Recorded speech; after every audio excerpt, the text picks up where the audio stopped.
ওসমানীনগরে দিন দিন বাড়ছে চুরি, রেহাই পাচ্ছে না মাদ্রাসার এতিমদের খাবারের গোস্তেও। বিস্তারিত দেখুন মায়া টিভির প্রতিবেদনে। সিলেটের ওসমানীনগর উপজেলার দয়ামির ইউনিয়নের বৃহত্তর খন্দকার বাজার এলাকায় সাম্প্রতিক রহস্যজনকভাবে বেড়েই চলছে চুরির ঘটনা। একে একে চুরি হয়েছে মসজিদ, মাদ্রাসা, স্কুল, বাসা এবং অসংখ্য ব্যবসা প্রতিষ্ঠান।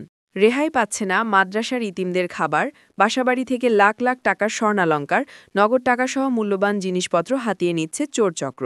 এসব চুরির ঘটনায় এলাকাবাসীর মধ্যে গভীর উদ্বেগ উৎকণ্ঠা বিরাজ করছে।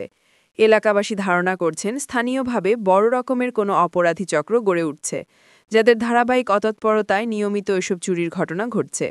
সিসি ক্যামেরাতেও তাদের আটকে রাখা যাচ্ছে না। সরেজমিন পরিদর্শনে জানা গেছে, সর্বশেষ গত ১৩ সেপ্টেম্বর রাত ১০টা নাগাদ স্থানীয় চুনারপাড়া দক্ষিণ মসজিদের ইমামের কক্ষে চুরি সংঘটিত হয়। এতে ২টি মোবাইলসহ অন্যান্য জিনিসপত্র চুরি হয়েছে। এ ব্যাপারে ওসমানীনগর থানায় একটি সাধারণ ডায়েরি করা হয়েছে। এর আগে গত আগস্ট মাসের ১০ তারিখ বৃহত্তর খন্দকার বাজার এলাকার হুসন নামকি মোহাম্মদিয়া হাফিজিয়া মাদ্রাসায় চুরির ঘটনা ঘটে। ঘটনার ওই দিন মাদ্রাসা বন্ধের কারণে শিক্ষার্থীরা অনুপস্থিত ছিলেন। চোরচক্র মাদ্রাসার স্টিল আলমিরা ভেঙে নগদ ৩৬,০০০ টাকা, একটি রোলেক্স ঘড়ি, স্পিকার, ইন্টারনেট রাউটার, ডিভিআর সহ প্রায় ১,২০,০০০ টাকার মালামাল নিয়ে যায়। চোরদের হাত থেকে রক্ষা পায়নি মাদ্রাসার ফ্রিজে থাকা মাদ্রাসা বোর্ডিংয়ের এতিম শিশু শিক্ষার্থীদের জন্য রাখা আনুমানিক ৫০ থেকে ৬০ কেজি গোশত। একই রাত্রে হুসননমুখী সরকারি প্রাথমিক বিদ্যালয়ে দ্বিতীয়বারের মতো চুরির উদ্যোগ নেয় চোরচক্র। তারা বিদ্যালয়ের একটি কক্ষের তালা ভেঙে ফেলে। ধারণা করা হচ্ছে বিদ্যালয়ে চলমান নির্মাণ কাজের শ্রমিকদের সারা শব্দে চোরচক্র চুরি করতে ব্যর্থ হয়েছে। অবশ্য এর আগে গত ২৮ মে হুসননামকি সরকারি প্রাথমিক বিদ্যালয়ে প্রথমবার চুরির ঘটনা ঘটেছিল। চোরেরা সেদিন বিদ্যালয়ের ওয়াশ ব্লকের তালা ভেঙে পানির টেপ সহ বিভিন্ন মূল্যবান সামগ্রী নিয়ে যায়। এরও আগে গত এপ্রিল মাসের ৮ তারিখ হুসননামকি জামে মসজিদে চুরির ঘটনা ঘটে। চোরচক্র মসজিদের মাইকের মেশিন, ৫ বান্ডিল ইলেকট্রিক ক্যাবেল সহ প্রায় লক্ষাধিক টাকার মালামাল নিয়ে যায়। ঘটনার কয়েকদিন পর এলাকার যুব সমাজ সন্দেহবশত স্থানীয় এক যুবককে আটক করেন। জিজ্ঞাসাবাদে সে মসজিদে চুরির সাথে জড়িত থাকার বিষয়ে স্বীকারোক্তি প্রদান করে। পরবর্তীতে তাকে ওসমানীনগর থানা পুলিশের কাছে সোপর্দ করা হয়। এদিকে গত আগস্ট মাসের প্রথম দিকে খন্দকার বাজার উচ্চ বিদ্যালয়ের সিনিয়র শিক্ষক সুকুমার সরকারের সপরিবারে থাকা খন্দকার বাজারস্থ ভাড়া বাসায় চুরির ঘটনা ঘটে। ২ আগস্ট থেকে ৮ই আগস্ট পর্যন্ত সময় তিনি তার স্ত্রী সন্তান নিয়ে গ্রামের বাড়ি নেত্রকোনায় ছিলেন। চোরচক্র তালা ভেঙে বাসায় প্রবেশ করে এবং ৪ ভরি স্বর্ণালঙ্কার, নগদ ৭০,০০০ টাকা সহ মূল্যবান জিনিসপত্র নিয়ে যায়। এই ঘটনার শিক্ষক সুকুমার সরকার ওসমানীনগর থানায় লিখিত অভিযোগ দাখিল করেছেন। হুসননামকি মোহাম্মদিয়া হাফিজিয়া মাদ্রাসায় চুরির বিষয়েও ওসমানীনগর থানায় লিখিত অভিযোগ দাখিল করা হয়েছে। এছাড়াও গত বছর খন্দকার বাজারস্থ জননী লাইব্রেরিতে চুরির ঘটনা ঘটে। ওই রাতে চোরচক্র আনুমানিক ৬০ থেকে ৭০,০০০ টাকার মালামাল নিয়ে যায়। হুসননামকি মোহাম্মদিয়া হাফিজিয়া মাদ্রাসায় চুরির ঘটনার পর পুলিশ একাধিকবার ঘটনাস্থল পরিদর্শন করেছে।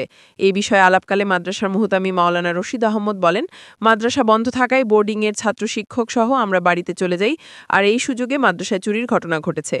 খন্দকার বাজারে নিজের ভাড়াটিয়া বাসায় চুরির বিষয়ে আলাপকালে শিক্ষক সুকুমার সরকার বলেন, আমি হতবাক হয়েছি, এই এলাকায় আমি আমার সারা জীবন কাটিয়ে দিলাম, কিন্তু এই ঘটনা মানতে পারছি না।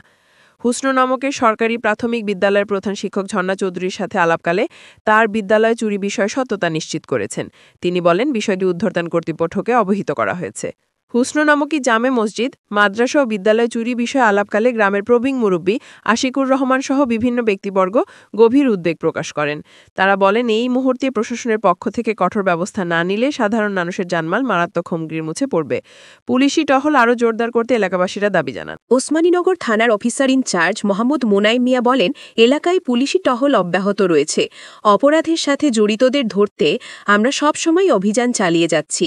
আমাদের পুলিশি কার্যক্রম অব্যাহত আছে এবং এটা নিয়ন্ত্রণের জন্য যতটুকু সব যা করার তা করতেছে। গত ১০ আগস্ট আমরা মাদ্রাসা মাসিক ছুটি হয়েছে, আমরা ছাত্র শিক্ষক সব ছুটি দিয়া বাড়িতে গেছি। যে দিন গেছি আমরা জোরের পরে মাদ্রাসা থেকে যাওয়ার পরেও রাত্রে আমরা মাদ্রাসা চুরি হয়েছে। মাদ্রাসাত ইকানো ফ্রিজও যে বাচ্চান্তর খাওয়ার লাগে খাসির মাংস এবং গরুর মাংস প্রায় ৫০ থেকে ৬০ কেজি আছিল, সম্পূর্ণ মাংস নিছে এবং বাচ্চান্তর মস্কর যে স্পিকার যেটা আউ স্পিকারও এবং ওয়াইফাই রাউটার অনুসহ যাতে কোনো কিছু রেকর্ড না থাকে সবগুলা নিছে এবং নগদ ৩৬,০০০ টাকা হুজুর হলর মানে আমরা খরচুরো ছড়ার লাগে আলমিরার ভিতরে আছিল এবং একটা রোলেক্স গড়ি আর একটা মোবাইল অ্যান্ড্রয়েড অনুমানিক আমরা 1,20,000 টাকার মানে মালামাল নিচে নগদ টাকা সহ আর কি।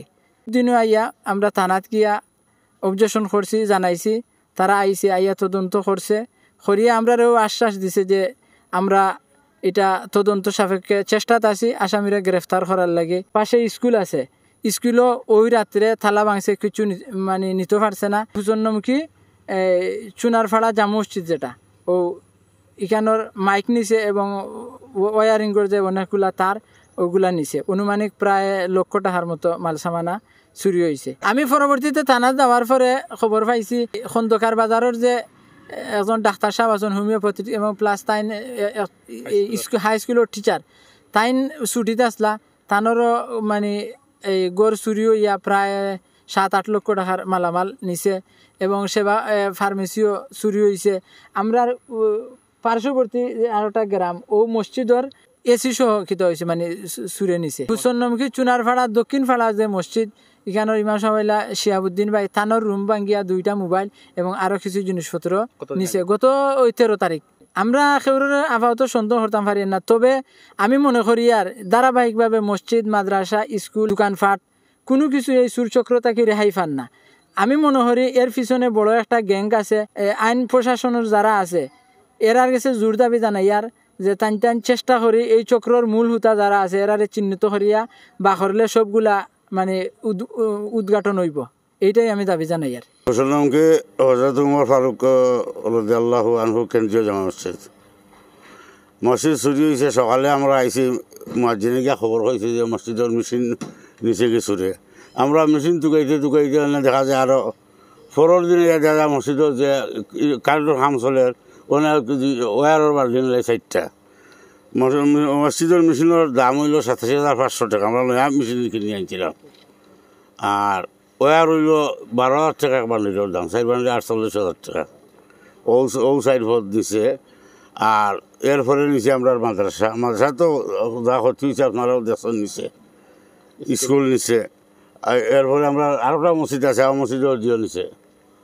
ইমামর কথা কি ইমামর মোবাইল টোবাইল যা আছে কিছু টাকা পয়সা কোথা নিছে। আমরা তো এইগুলো চাইলাম আইনি ব্যবস্থা চাইলাম, আইনে ধরতো আমরা তো চুর ধরতাম পারলাম না, বুঝলেন না। এলাকায় টহল পুলিশি টহল জোরদার করলে এলাকার একটু ভালো হয় আর কি।